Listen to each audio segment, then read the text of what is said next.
Olá, meu amado irmão, minha amada irmã, seja bem-vindo a mais uma lição desta incrível jornada.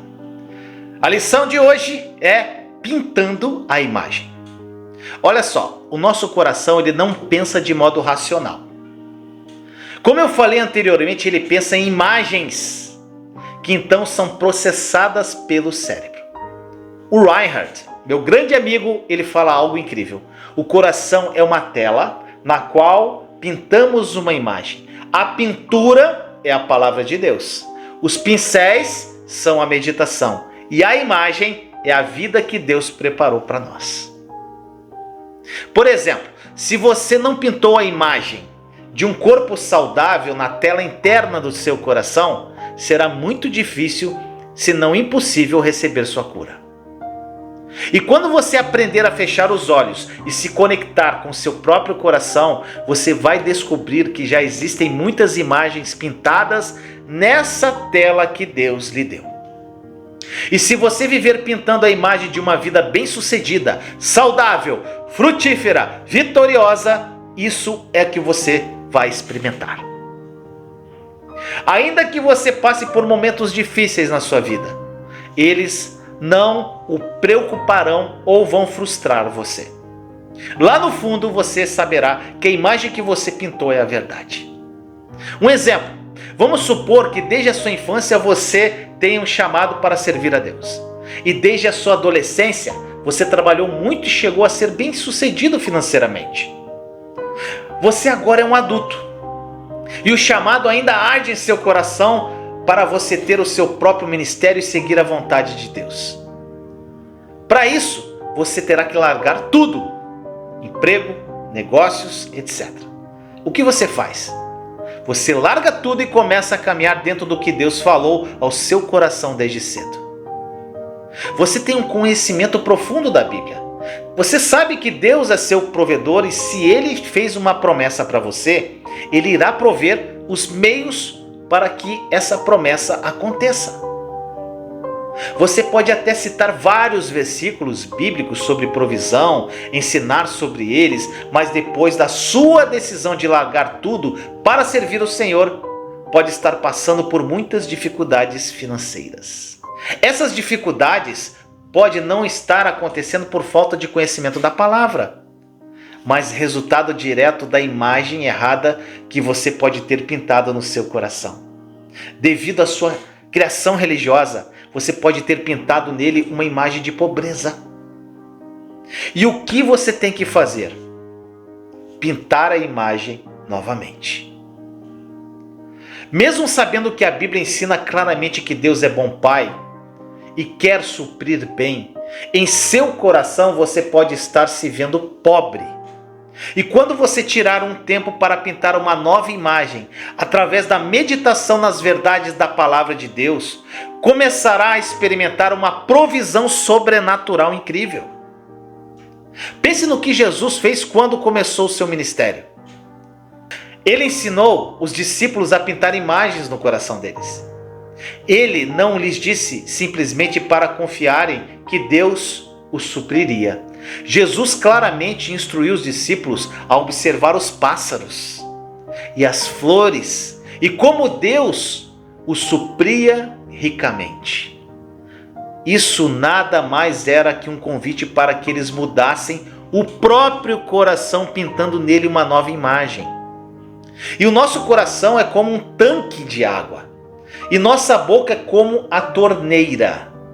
Se o tanque de água estiver sujo, fechar a torneira não vai resolver o problema. O tanque de água, que é o nosso coração, precisa ser limpo.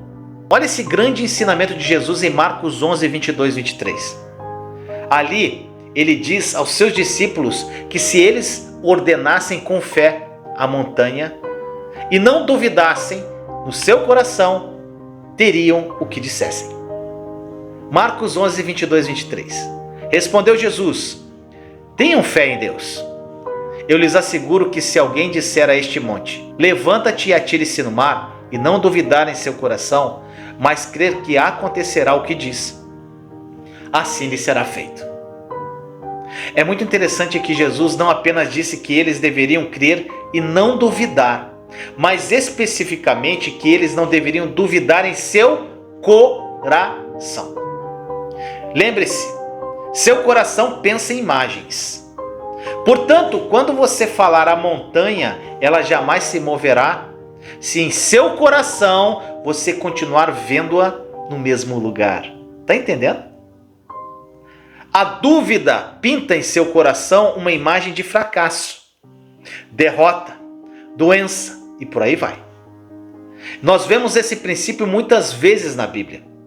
Quando Deus usou Gideão para trazer grande vitória ao seu povo, ele deu um sonho ao inimigo.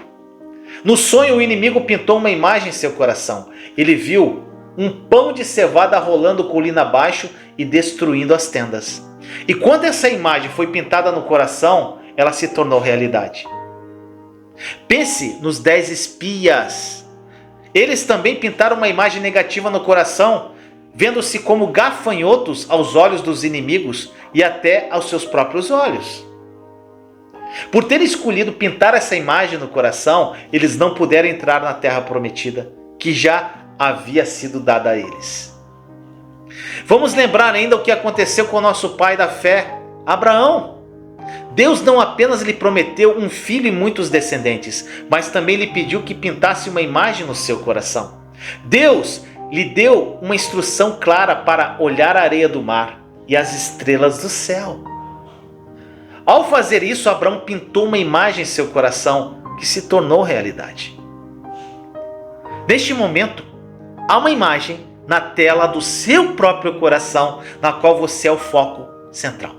E eu gostaria que você parasse um momento agora, nessa lição, fechasse seus olhos, respirasse profundamente, relaxasse, olhasse para a tela do seu coração e visse a imagem de você pintando nessa tela.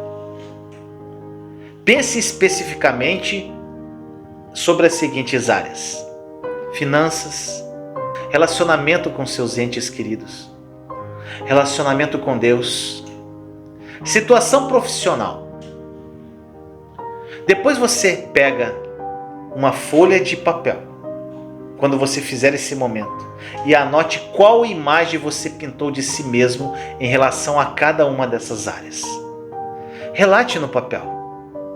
E eu posso garantir que não importa o quanto você ore ou leia a Bíblia, ou ouça os melhores pregadores, você jamais experimentará um você diferente daquele que já está pintado no seu coração hoje. Então você precisa usar a tinta certa. O seu coração é a tela. A imaginação e a meditação são os pincéis. Você é o pintor. Mas existem vários tipos de tintas. Não existe uma só pessoa que tenha vivido por um momento sequer neste mundo que não tenha pintado algo em seu coração. Cada um de nós automaticamente pinta ao criar imagens, várias imagens no coração. E é muito triste quando as pessoas usam como tinta as experiências do passado, opiniões de outras pessoas, mentiras religiosas ou a criação que receberam. Ao pegar as suas experiências negativas e meditar nelas, você pinta uma imagem em seu coração. Uma vez que essa imagem foi pintada, é isso que você vai vivenciar em sua vida. Pensar constantemente no que aconteceu no seu passado é o mesmo que meditar nessas coisas. E isso vai manter você no passado e uma pintura fresquinha na sua tela, apesar de ser algo lá do passado. Exemplo, você pode ter nascido numa família que passou muitas dificuldades. Você pode ter passado fome quando criança. As roupas que você usava eram de segunda mão. Você nunca ganhou um tênis novo direto da loja. Depois de algum tempo na sua adolescência, você pode ter frequentado uma igreja extremamente religiosa, que falava que Deus odeia quando as pessoas são ricas e ama quando são pobres. Então a imagem que pintou em seu coração foi a de que você mal teria o suficiente para sobreviver para o resto da sua vida. Você pode ter aí o espírito da pobreza e precisa confrontar isso com a imagem do seu próprio coração. Você precisa de forma diligente remover essa imagem antiga do seu coração, renunciando ela e pintar uma nova imagem através dos seus pensamentos e imaginação. E com o passar do tempo, se você se recusar a desistir, a palavra de Deus será a tinta que pintará um eu diferente para você.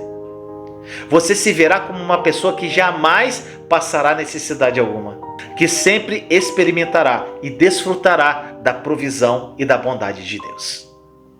Entenda que Jesus te entregou um cheque em branco assinado com seu sangue precioso. E o valor é você que coloca. Você tem tudo o que o seu coração crê. Então, você precisa entender quem você é em Cristo.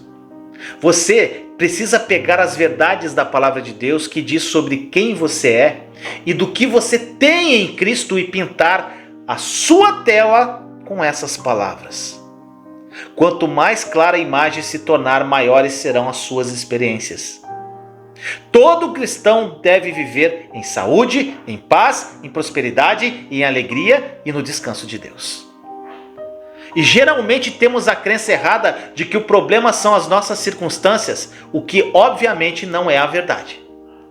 O verdadeiro problema são as crenças erradas do nosso coração. Ainda que através de muito esforço próprio conseguíssemos mudar nossas circunstâncias negativas, isso não ia resolver a raiz do problema. Nós ficaríamos exaustos de lutar constantemente contra uma situação ruim atrás da outra. Quando nós mudarmos as crenças do nosso coração, as circunstâncias já não nos afetarão.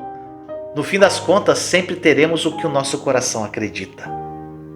E independentemente do problema que você esteja enfrentando, o maior problema da sua vida são as crenças do seu coração. Agora existem algumas mensagens mais difíceis de mudar. Olha só, a influência do pensamento religioso causou mais dano ao nosso coração do que a influência do pecado. Eu entendo o perigo do pecado, a destruição que ele causa e o quanto ele ofende a Deus.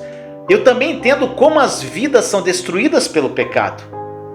Muitas vezes nós vemos que quando os pecadores aceitam a obra consumada da cruz, que é o verdadeiro evangelho, o coração deles muda rapidamente ao abraçarem as verdades da palavra de Deus. Veja Paulo, que se dizia o maior dos pecadores por ter assassinado cristãos. Ele encontrou Jesus e em questão de dias foi rapidamente transformado. As mensagens mais difíceis de apagar e reescrever em nosso coração são as crenças religiosas erradas que escrevemos nele, especialmente aquelas que são respaldadas em versículos bíblicos. Essas mensagens lançaram raízes profundas em nosso coração e vão argumentar de forma insistente que elas são a verdade e todo o resto é mentira. Quando nós entendemos o poder do nosso coração e das crenças que ele tem, nós podemos então nos libertar dessas mentiras religiosas e nos tornar pessoas cujo coração tem entendimento. Pense aqui algo simples que eu sempre falo, a questão do dízimo, por exemplo. Se você realmente estudar a Bíblia com neutralidade, como se não tivesse opinião nenhuma a respeito, não vai restar outra conclusão para você, a não ser de que dar o dízimo não faz sentido algum na vida de um cristão que vive sob a maravilhosa nova aliança. Mas pessoas que amam a Jesus e desejam servi-lo e segui-lo, defenderão ferozmente a crença do dízimo. Nós podemos ver isso em tantas áreas nas quais temos crenças religiosas. Quando usamos a Bíblia para pintar uma imagem em nosso coração, essa imagem se torna poderosíssima. E o perigo aqui é pintarmos uma imagem errada que não esteja de acordo com a obra consumada da cruz.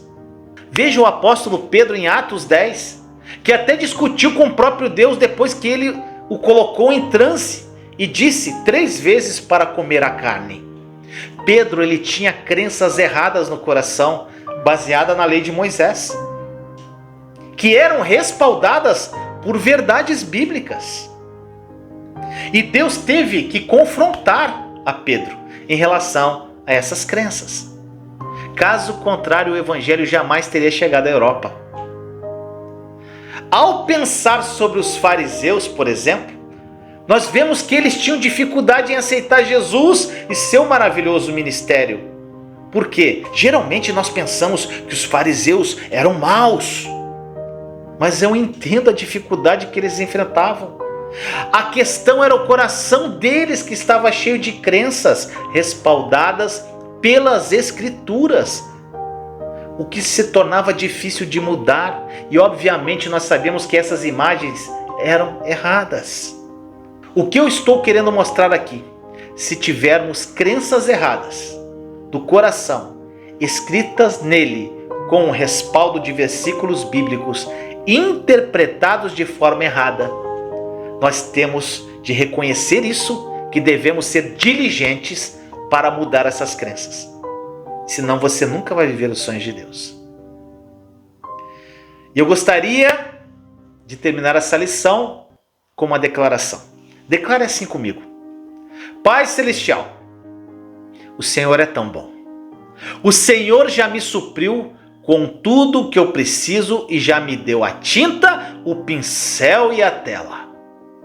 A partir de agora vou pintar diligentemente em meu coração imagens incríveis que glorificarão o Senhor e mostrarão sua grande vitória na cruz através de Jesus. Amém. Que esta lição tenha falado profundamente com você, porque comigo falou muito. Vamos à próxima lição. Até lá.